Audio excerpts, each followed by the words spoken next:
പരിശുദ്ധ സ്വർണം വിശ്വസ്ത കരങ്ങളിലൂടെ JJ Gold and Diamonds, പുത്തൻപള്ളിക്ക് പിൻവശം, പള്ളിക്കുളം റോഡ്, തൃശൂർ. ഖുർആൻ മനഃപ്പാഠമാക്കിയ ഹാഫിളുകൾ ഒരു നാടിന്റെ തന്നെ വിളക്കുമാടങ്ങളാണെന്ന ചമ്രവട്ടം ജുമാ മസ്ജിദ് മുദരീസ് ഷിഹാബുദ്ദീൻ ഫൈസി കരിപ്പോൾ പഠനം പൂർത്തിയാക്കിയ ഹാഫിളുകളെ അനുമോദിക്കുന്ന ചടങ്ങിൽ സംസാരിക്കുകയായിരുന്നു അദ്ദേഹം. 3 ഹാഫിളുകൾക്ക് ചടങ്ങിൽ സ്നേഹാദരങ്ങൾ നൽകി. ചെറുതുരുത്തി ചുങ്കം ജുമാ മസ്ജിദിൽ പ്രവർത്തിക്കുന്ന തർത്തൂത്തിൽ ഖുർആൻ ഹിഫിൾ അക്കാദമിയിൽ നിന്നും ഖുർആൻ മനഃപ്പാഠമാക്കിയ ഹാഫിൾ മുഹമ്മദ് മുഫ്ലിഖ്, ഹാഫിൾ മുഹമ്മദ് ഷാമിൽ, ഹാഫിൾ ഹിഷാം എന്നിവരെ അനുമോദിക്കാനാണ് സംഗമം ചേർന്നത്. ഖുർആൻ എന്ന അമാനുഷിക ഗ്രന്ഥം ഹൃദയത്തിലെത്തിയവർ ഭാഗ്യം ചെയ്തവരാണെന്ന് ഉദ്ഘാടകനായ ഷിഹാബുദ്ദീൻ ഫൈസി കരിപ്പോൾ പറഞ്ഞു. ജനങ്ങളെ കൂട്ടത്തിൽ അള്ളാഹുവിന് പ്രത്യേകക്കാരായ ആളുകളുണ്ട്, അഹലുകാരുണ്ട്. നേരർത്ഥം കുടുംബമെന്നാണ്, അഹലിന്റെ അർത്ഥം കുടുംബമെന്ന്.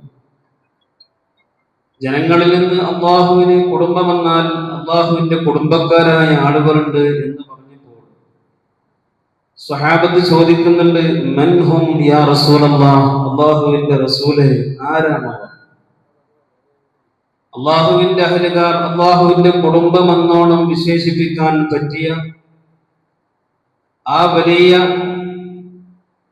വൃത്തത്തിൽപ്പെട്ട ആളുകൾ ആരാണ് നബിയെ എന്ന് സ്വഹാബത്ത് ചോദിച്ചപ്പോൾ ഹബീബായ മുത്തനബി സല്ലല്ലാഹു അലൈഹി വസല്ലം തങ്ങളുടെ മറുപടി, ഹും അഹ്ലുൽ ഖുർആൻ അഹ്ലുല്ലാഹി വ ഖാസത്തു. ഹും അഹ്ലുൽ ഖുർആൻ, അവർ ഖുർആനിന്റെ വക്താക്കളാണ്, അവർ ഖുർആൻ വഹിക്കുന്നവരാണ്, ഖുർആൻ പഠിപ്പിക്കുന്നവരാണ്, ഖുർആൻ പഠിക്കാൻ വേണ്ടി സൗകര്യം ചെയ്തു കൊടുക്കുന്നവർ, അവർ ഖുർആനിന്റെ ഖാദിമീങ്ങളാണ്, അല്ലാഹുവിന്റെ വിശുദ്ധ വചനത്തിന്റെ കാവലാളുകൾ. ഫായിസ് തങ്ങൾ ചടങ്ങിൽ അധ്യക്ഷത വഹിച്ചു. അക്കാദമി പ്രിൻസിപ്പൽ അൽ ഹാഫിൾ സൽമാൻ ഉമർ യമാനി ആമുഖ പ്രഭാഷണം നടത്തി. സമസ്ത കേരള ജമിയത്തുൽ മുഅല്ലമീൻ തൃശൂർ ജില്ലാ ഉപാധ്യക്ഷൻ BIM അജ്മൽ ബാഗവി അനുഗ്രഹ പ്രഭാഷണം നിർവഹിച്ചു. ഹാഫിളുകൾക്കുള്ള സ്നേഹാദരങ്ങൾ സമസ്ത എംപ്ലോയ്മെന്റ് അസോസിയേഷൻ ജില്ലാ ജനറൽ സെക്രട്ടറി സയ്യിദ് ഷാഹിദ് കോയത്തങ്ങൾ, ചെറുതുരുത്തി മഹല്ല് കമ്മിറ്റി അംഗം മുഹമ്മദ് കുട്ടി ഹാജി എന്നിവർ ചേർന്ന് കൈമാറി. ബഷീർ ഹാജി, അബ്ദുൽ ജലീൽ, അബ്ദുൽ ലത്തീഫ്, സിദ്ദിഖ്, TM മുഹമ്മദ് മദാരി എന്നിവർ ഹാഫിളുകൾക്കുള്ള സ്നേഹോപകാരങ്ങളും വിതരണം ചെയ്തു.